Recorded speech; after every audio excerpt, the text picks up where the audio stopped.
चलने का इरादा जब जवां हो जाएगा, आदमी संग आदमी कारवां हो जाएगा, तू किसी के पाँव के नीचे तो रख थोड़ी जमी, तू भी सबकी नजरों में आसमां हो जाएगा।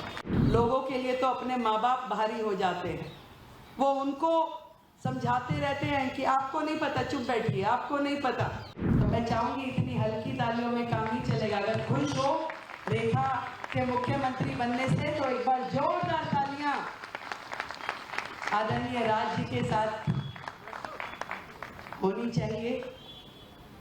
सच में एक अलग माहौल है, एक अलग कालखंड का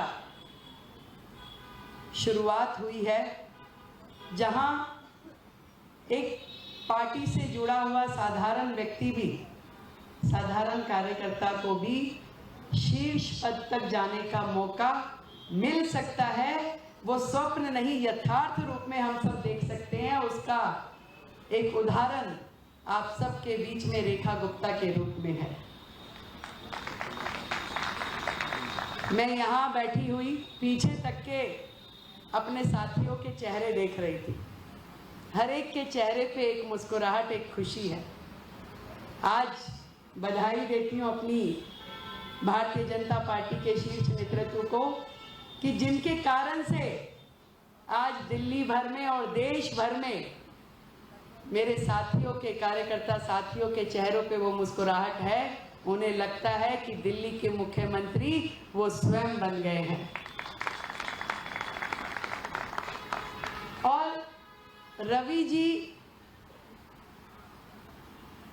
जिन्होंने हम सबको धीरे धीरे करके चौपाल के इस बड़े प्रोजेक्ट के साथ जोड़ा, मैं ध्यान करती हूँ आदरणीय मदन दास जी को, आदरणीय भोलानाथ जी को।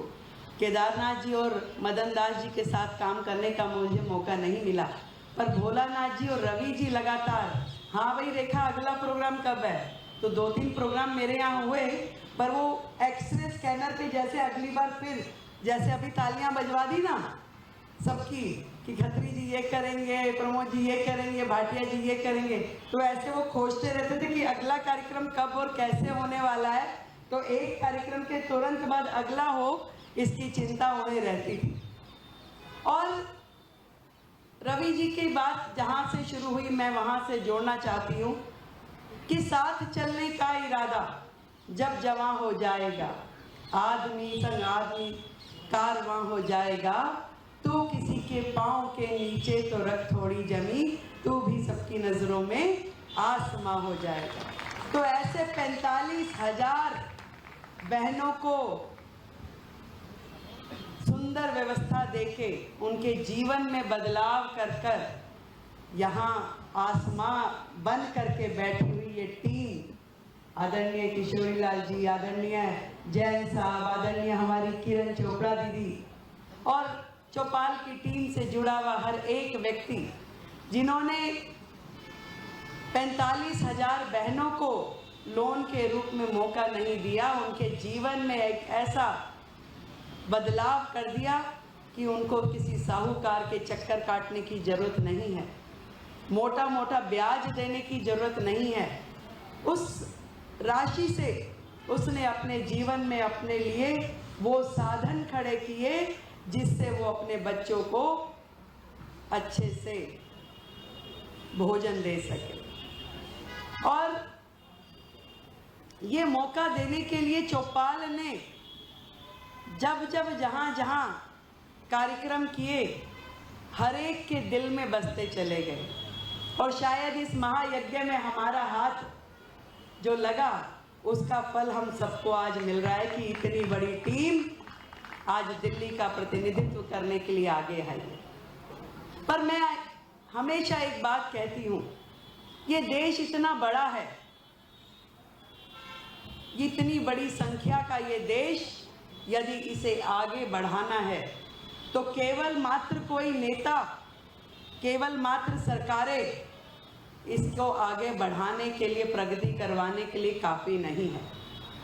अनेक प्रकार की विपरीत परिस्थितियां हमारे देश में हैं।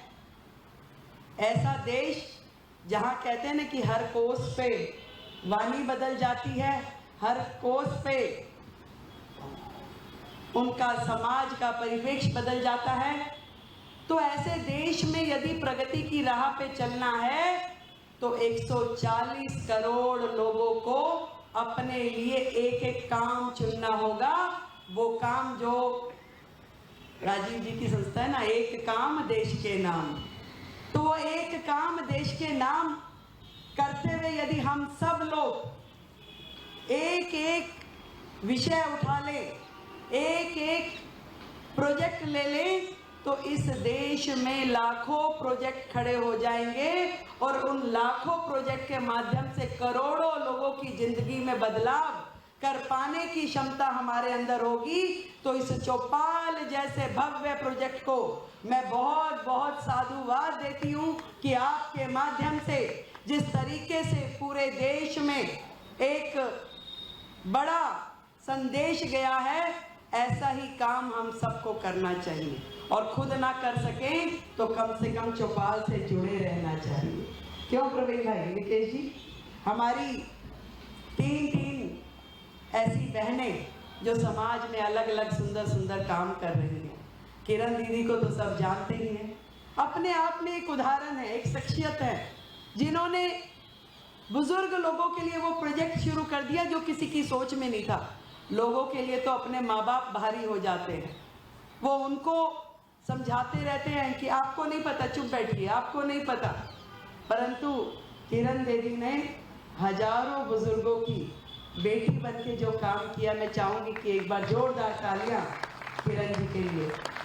और मेरी दोनों बहुत ही प्रिय बहनें कमलजीत जी और बांसुरी जी इतना सुंदर काम कर रही हैं समाज में, हर जगह उपस्थित रह करके मुस्कुराते हुए। जो संगठन ने उनके जिम्मे काम लगाया, जब लगाया, कहीं से भी किंचित मात्र ये एहसास नहीं होता कि भाई सांसद है, थोड़ा दूरी बना के रखिए। और यही मुझे लगता है कि मैं भी यही सोच रही थी, अभी नई मुख्यमंत्री हुई, बहुत सारा प्रोटोकॉल पता नहीं है, तो मैं आई तो ये कुर्सियां लगी हुई थी। मैंने कहा चौपाल के कार्यक्रम में बड़ी सुंदर सुंदर कुर्सियां लगी है। अभी ताजा उदाहरण है, चुनाव हुआ तो मेरे चुनाव में 4 मुख्यमंत्री आए, तो वो प्रोटोकॉल में आता था जी कुर्सी लगेगी बढ़िया वाली, हल्की कुर्सी नहीं लगनी, पानी की बोतल होगी, गिलास होगा। मुझे लगा कि मेरे लिए कुर्सी लगी है। बाद में ध्यान आया मनोज तिवारी जी के ड्राइंग रूम में से कुर्सियां उठा के सब यहीं ले आए। तो हम सब वो कार्यकर्ता हैं और कार्यकर्ता भाव से ही दिल्ली हमारे लिए एक चैलेंज है, एक मिशन है और मिशन मोड पे ही हमें काम करना है। जनता के बीच में रह के जनता का विकास, विकसित दिल्ली जिसका स्वप्न आदरणीय नरेंद्र मोदी जी ने देखा है। मैं हमेशा सबको, जिस दिन से मुझे ये जिम्मेवारी मिली है, एक एक व्यक्ति को ये कहती हूँ कि हमारा जो मिशन है, लोग पूछते हैं कि जी आपका क्या प्रोजेक्ट है, 100 डेज का एजेंडा क्या है, क्या काम करेंगे, क्या सोच रहे हैं। 2 ही बातें मैंने कही, एक जो दिल्ली से हमारी कमिटमेंट्स है वो पूरा करना मेरा एजेंडा है, और दूसरा मोदी जी का विकसित दिल्ली का जो सपना है उसे साकार करना हमारा प्लान है। इसी के ऊपर हमें काम करना है। और सच मानिए कि विकसित दिल्ली के लिए चौपाल की भूमिका एक अहम भूमिका है, क्योंकि जब तक गरीब व्यक्ति का हाथ पकड़कर हम अपने साथ खड़ा नहीं करेंगे तब तक ये समाज तरक्की नहीं कर सकता। तो बहुत बहुत साधुवाद, बहुत बहुत बधाई चौपाल की पूरी टीम को जो एक बदलाव के रूप में समाज में काम कर रहे हैं। और यहाँ बैठे एक एक व्यक्ति जिस भी रूप में जो चौपाल से जुड़ा है उसे भी मैं बधाई देती हूँ।